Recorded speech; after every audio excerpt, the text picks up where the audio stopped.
Et Quentin, c'est encore le variant Delta qui fait la une de beaucoup de nos quotidiens. Exactement, Ariane, même que ce mot s'affiche en lettres capitales rouges à la une de La Voix du Nord, vous le voyez.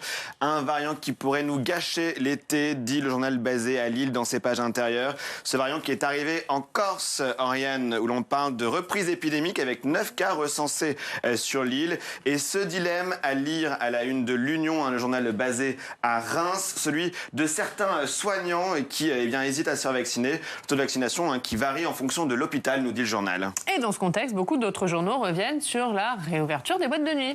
Oui, et ça donne des unes assez nuancées. On comprend que la réouverture de discothèques, elle se fait dans une forme d'embarras. Les professionnels du secteur qui attendent cette réouverture depuis mars 2020 et qui pourtant craignent un protocole sanitaire trop lourd à faire respecter. On voit aussi que par exemple, en Charente, aucun des 8 établissements de Charente ne compte rouvrir ce week-end.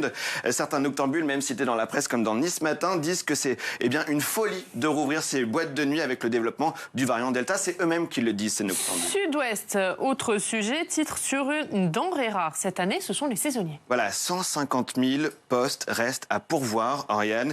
Et d'ailleurs, c'est surtout dans l'hôtellerie et la restauration. Jean Castex est en Côte d'Armor aujourd'hui pour présenter la réponse de l'État à ses besoins de recrutement.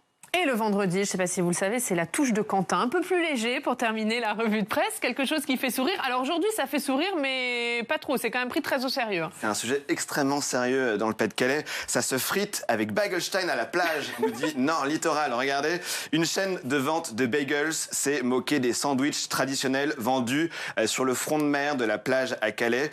Lorsqu'ils ont lancé une succursale comme ça de Bagelstein, ils ont dit place au bon, place au frais. Et ça a été pris très au sérieux par les vendeurs de frites du Pas-de-Calais et de Calais. Les gérants de friterie ont répondu très vexés. Quand on vend des sandwichs troués, on évite de faire les malins, a dit l'un d'entre eux. C'était dans le journal. Merci Quentin pour cette revue de presse.